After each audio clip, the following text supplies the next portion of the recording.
Hello friends, તો હું સ્વાગત કરું છું મારા કિચનમાં. હું છું રસોઈની રાણી કિરણ.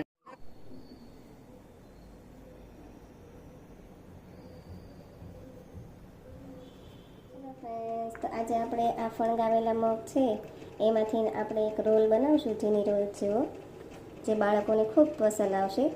ફણગાવેલા મગ ફ્રેન્ડ્સ સેહત માટે ખૂબ સરસ હોય છે, એકદમ હેલ્ધી હોય છે અને એનામાં પ્રોટીન વિટામિન ભરપૂર હોય છે. તો ચાલો આપણે એવો હેલ્ધી અને વિટામિનથી ભરપૂર ભરેલો જીની રોલ સ્ટાર્ટ કરીએ. તો ફણગાવેલા મગ છે તો એને આપણે પીસી લઈએ. ચાલો.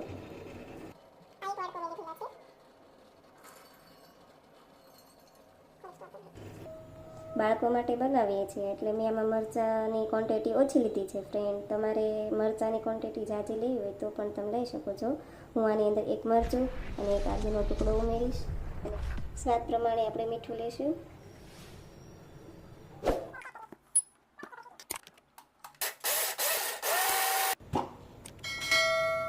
તો આપણે આ રીતનો પેસ્ટ બનાવવાનું છે. હું આમાં થોડું પાણી ઉમેરીશ.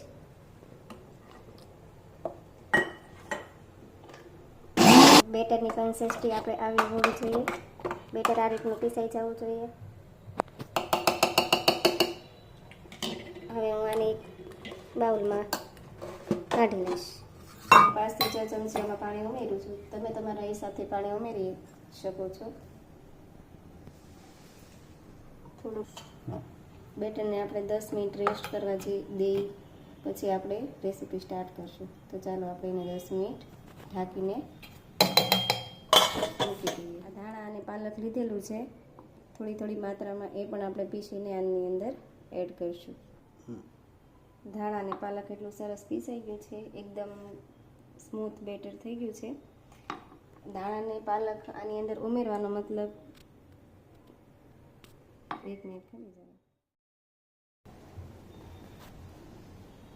આવી આપણે 2 વાડકી રવો લીધો હતો, એ પણ આપણે આની અંદર એડ કરી દીધો. સ્મૂથ બેટર બનીને તૈયાર થયું છે, એ આપણે એની અંદર એડ કરીશું. હવે આપણે એને હલાવી એકદમ સરસ રીતે બધું મિક્સ થઈ જાય ત્યાં સુધી આપણે આને મિક્સ કરી દઈએ. એકદમ ગ્રીન કલર દેખાય છે ને, પાલકને ધાણા નાખવાનું રીઝન એ છે કે એનાથી કલર એકદમ ગ્રીન આવે છે. તો એકદમ મિક્સ થઈ ગયું છે. આમાં પાણીની જરૂર અત્યારે નથી, તો હું આને 10 મિનિટ રેસ્ટ કરવા દઈશ. જો આમાં પાણીની જરૂર પડશે, ઠીક થઈ જશે, તો આપણે થોડુંક એની અંદર પાણી ઉમેરીશું. ત્યાં લગી એને 10 મિનિટ ઢાંકીને રહેવા દઈશ. 10 મિનિટ થઈ ગઈ છે તો આપણે ખીરું ચેક કરી લઈએ. આ રીતનું ખીરું આપણું દેખાય છે. થોડુંક ઠીક લાગે છે તો હું એમાં થોડું પાણી ઉમેરીશ. બહુ ઝાઝું પાણી નથી ઉમેરવાનું, થોડું પાણી ઉમેરવાનું છે. પછી હું એને મિક્સ કરીશ. બેટરની કન્સિસ્ટન્સી આવી હોવી જોઈએ. બેટર આ રીતનું હોવું જોઈએ, ઠીક. એકદમ ઢીલું નથી કરવાનું આપણે, આનાથી પેપર સરસ થશે. તો હું આ તવો મૂકીશ. તવાની ઉપર થોડું તેલ નાખવાનું છે.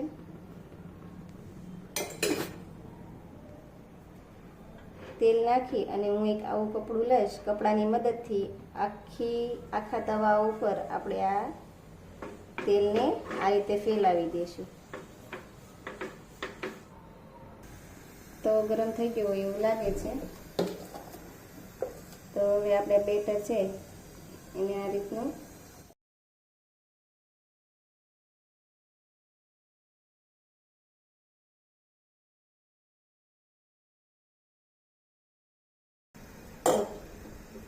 હું છે ને એકદમ ફ્લેમ સ્લો કરી દઈશ. એકદમ ધીમી આંચે આપણે આને બનાવવાનું છે. આ બટર લીધું છે તો હવે હું બટર આની ઉપર આપણે આવી રીતના લગાવશું. એની પહેલાં હું પાલક લઈશ. પાલક આપણે આમાં એડ કરીશું ઢોસામાં.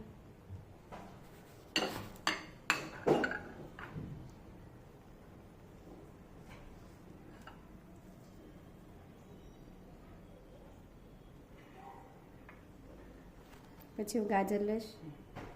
પણ આપણે એમાં એડ કરશું.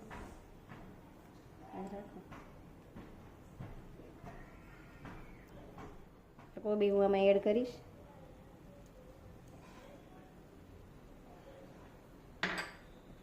રેડ કેપ્સિકમ, લાલ કલરના કેપ્સિકમ મરચાં છે એ પણ હું આમાં એડ કરીશ.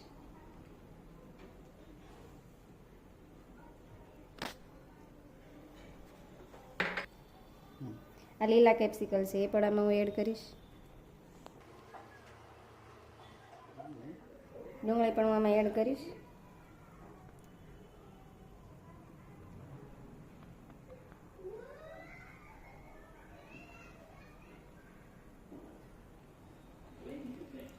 સૂકું લસણ છે એને કટિંગ કરી લીધું છે એ પણ હું આમાં એડ કરીશ.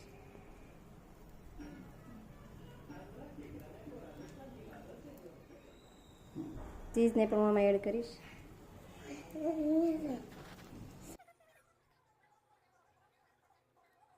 આ ચાટ મસાલો છે એ પણ હું ઉપરથી આમાં એડ કરીશ.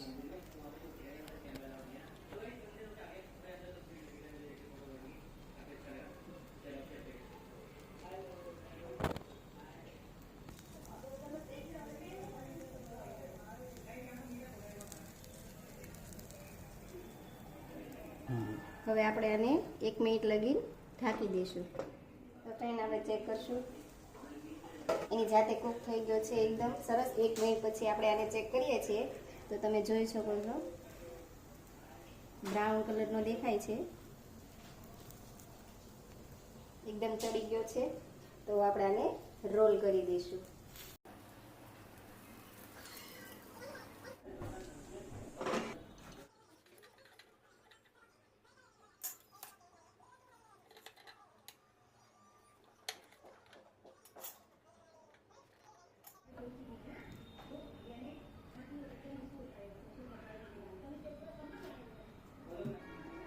આની ઉપર આપણે થોડું ચીઝ સ્પ્રિંગ કરી લઈશું.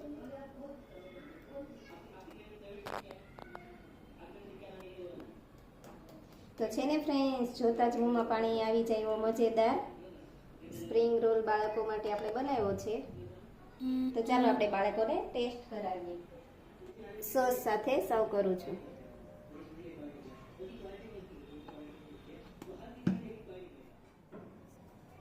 ચાલો તો આપણે બાળકોને ટેસ્ટ કરાવીએ. ટેસ્ટ કરીને કહેજો બાળકો કેવો લાગ્યો.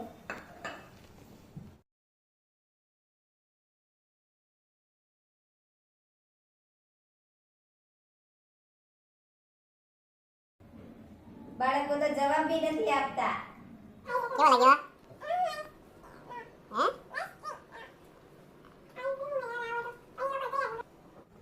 તમને જો અમારો વિડિયો પસંદ આવ્યો હોય તો લાઈક કરજો, શેર કરજો, સબસ્ક્રાઇબ કરજો અને નીચેનું બટન દબાવવાનું ભૂલતા નહીં.